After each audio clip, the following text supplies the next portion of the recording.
Iniciamos ya con este tema referente a vectores, que es transformación de coordenadas polares a rectangulares. Es sumamente importante que vayas identificando las diferencias cuando tengamos que hacer una transformación, ya sea de, en este caso, coordenadas polares a rectangulares o el caso contrario de coordenadas rectangulares a polares. Ya veremos en un próximo video. Hoy vamos a empezar con dos ejemplos en los cuales vamos a estar haciendo esta transformación. El primer caso, bueno, de este ejemplo dice 340 metros por segundo a 98 grados. Acuérdate que una de las características que distinguen a un vector es que vamos a tener la representación de la magnitud y vamos a tener la dirección, en este caso representado por ese ángulo. Los datos que por ahí nos solicitan o nos piden en el problema son la componente en X, la componente en Y y el cuadrante donde va a estar el vector. Dentro del trabajo con vectores es importante el uso de los diagramas, que nos ayudarán en cierta manera a entender precisamente en el caso donde tenemos que determinar, por ejemplo, el tema de los cuadrantes, ubicarlo con una mayor facilidad. Y lo podrás hacer haciendo uso del plano cartesiano, ¿no? Entendiendo que pues aquí vas a tener un eje de las X, un eje de las Y, ¿no? Y en estos casos también, ¿no? Aquí será importante al inicio establecer las características en cuanto a los signos de cada uno de los ejes, ¿no? Por ejemplo, este es el eje negativo de las X y este es el eje negativo de las Y, ¿sí? De tal manera que eso te ayudará mucho a no tener confusiones al momento de trabajar con signos. Y bueno, eso es lo primero. Lo segundo, acuérdate que tenemos 4 cuadrantes: cuadrante 1, 2, 3 y cuadrante número 4. Nos damos cuenta que dice que forma un ángulo de 98 grados. Estamos hablando que partiendo como eje de referencia el eje de las X en 0 grados, tendremos más o menos, por decirlo de alguna forma, un vector en esa dirección, los 90 grados del primer cuadrante y los 8 restantes de este segundo. Ahora, hay que entender mucho este tema de las componentes. Cuando nosotros tenemos un vector resultante, como es el caso, ¿no? Hacemos precisamente este análisis de componentes, ¿no? En las que vamos a tener una componente en X y una componente en Y. Va a formar otro ángulo, ¿sí? Que es el punto de referencia que por ahí vamos a tener ahorita al momento de usar, en este caso, funciones trigonométricas de la componente en X y la componente en Y. Decimos que el vector de la componente en X va a ser igual al vector que multiplica al coseno del ángulo, y el vector en Y va a ser igual a la magnitud del vector por el seno del ángulo.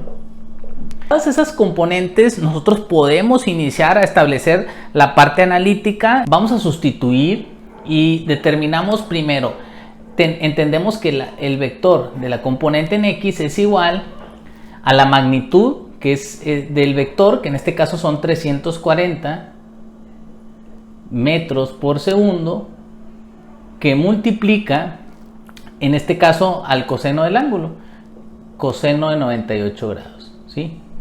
Y ese sería la componente en X. Ahora, ¿cuál es el resultado de eso? El vector de la componente en X es igual a menos 47.31 metros por segundo. Y sería el primer dato que obtendríamos de calcular esta componente, y en automático lo escribimos en esta parte, que es menos 47.31 metros por segundo, ¿sí? Y ahí tenemos ya el primer dato que nos piden, la componente en X. Vamos ahora a la componente en Y. Tenemos que la componente en Y es igual a la misma magnitud, que son los 340 metros por segundo, que esa magnitud la vamos a emplear en ambos componentes, tanto en la X como en la Y. Pero ahora la función trigonométrica que vamos a usar para la componente en Y es seno de 98 grados, ¿sí? En la componente en X usamos coseno y aquí usamos seno. El vector de la componente en Y es igual a 340 metros por segundo por el seno de 98 grados, que nos da como resultado 336.691 metros por segundo. Y ese es el resultado del vector de la componente en Y. Y lo transcribimos de esta manera en este espacio: 336.691 metros por segundo. Ahora, y aquí ya obtendríamos el segundo dato. Ahora aquí algo que es súper interesante y muy importante. Si te das cuenta, siempre tienes que tener la referencia de los signos que obtienes en las componentes, porque esos signos te dan el indicador precisamente del cuadrante donde se va a encontrar el vector. Ahora, en este caso, algo que va a ser muy clave es identificar los signos. Por eso los colocaba en cierta manera al principio en el plano para que puedas identificarlos. Por ejemplo, en qué cuadrante el eje de las X es negativo y el eje de las Y es positivo, ¿no? Entonces, si nos damos cuenta, estamos hablando del cuadrante 2, en donde el eje de las X es negativo y el eje de las Y es positivo, ¿sí? Y de esa manera nosotros también corroboramos que tanto el diagrama que elaboramos como los resultados son correctos, ¿no? Como conclusión, establecemos que el cuadrante 2 es el cuadrante que pertenece, en este caso, a este vector que estamos analizando. Vamos a otro ejemplo. Si te has dado cuenta, tanto en el ejercicio anterior como en este ahora, vamos teniendo unidades quizás distintas, ¿no? Inclusive tú te vas a encontrar con vectores cuyas unidades representen diferentes magnitudes, por ejemplo, unidades de fuerza, unidades en este caso de velocidad y así sucesivamente. Como primer paso volvemos a hacer lo mismo, establecemos una especie de plano. El ángulo o la dirección que nos marca en el vector se encuentra dentro del primer cuadrante, es decir, nosotros vamos a tener más o menos aquí ubicado, por decir un ejemplo, ¿no? Ese ángulo, y al igual que en los ejemplos anteriores dijimos que esto va a formar una componente en Y obviamente una componente en X formando este ángulo que en este caso es de 40 grados. Tú te das cuenta, el cuadrante lo podemos determinar desde un inicio porque el vector está en el cuadrante 1, ¿sí? Ahora, esto del cuadrante lo vamos a determinar siempre o lo vamos a corroborar, como en el ejemplo anterior te comenté, también cuando obtengamos las componentes. La componente en X para este vector será la magnitud, que en este caso serían los 2.8 kilómetros por hora.